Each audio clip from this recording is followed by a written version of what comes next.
We just changed the shift point on it. It was at 73, we brought it down to 68. Because I noticed in the big end it shifted kind of late. But it made a full pass, that's what we're happy about. It seemed to hook good up at the starting line. I don't think we have a good video as far as starting line goes. We're gonna get one this time. We're gonna try it again. Lowered the tire pressure a little bit, changed the shift point, and that should be about it. We're gonna see what she does. I think I got out of it early too, but we'll see.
Oh, we made another pass. She ran 520 something.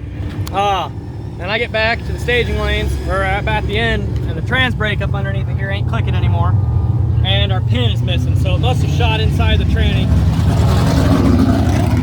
because it ain't there. Other than that though, we tried to fatten it up a little bit, and we're gonna make another pass another day. But she's running good. There's a lot more in it, and we're gonna have to pull that valve body down. I think we're gonna switch back to the original valve body and the original trans brake and buy a spool valve for it, because that's the only reason we changed it. Other than that, it should run pretty good. Well, we're done racing, but we're gonna load her up here and try again next time. Like I said, we're gonna get the other valve body in here. Let me show you what our time slips look like. So I was making both of the passes because I'm gonna race in the nostalgia event next weekend, hopefully. So here's my pass. I got a pro tree, which I've never done a pro tree before, and I ain't focusing. But we got, let's see, 302 light, 150 or 115 to the 60 foot, and it ran a 523 at 128.29 mile an hour. So that was the second pass. And this first pass was again an awful light, but it ran a 114, so we lost in the 60 foot the second time, and I would assume that'd have something to do with the trans brake. But ran, it spun? Yeah. Okay, and we ran 5.37 to the eighth at 122, so it picked up quite a bit in the mile per hour and in the ET, of course, over a tenth of a second in the ET. But that's what we got there. The first pass I have is behind all that, so I got 3 passes. I got to make 2 more. That should be next Friday, and we should be able to race the nostalgia event.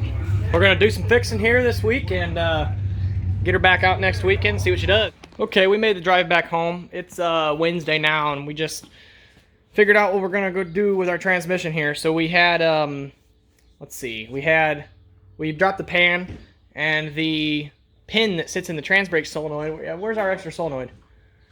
It must have drained out with it, because we found it in the pan that we drained all the tranny fluid into. Here's that solenoid right here.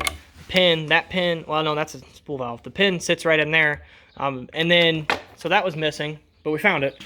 And we decided to put our old valve body back up into this car, and we made a spool valve for it. Let me see that one. Because this one got all jimmied up when we were trying to put it in there, so we took a piece of stainless, threw it up in our 1930s Atlas lathe, and turned up a new spool valve. So the dimensions are absolutely dead nuts, and if you want to know how I know, is because we just took it out in the alley here and tried it. So she came up on the trans brake.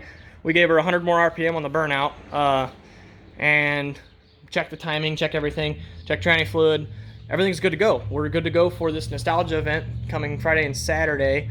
So we're gonna be doing some racing soon. So like I said, she ran 5.23 at 128 mile an hour. Let's see if we can beat that this weekend. So thanks for watching. We'll see you then. Stay tuned.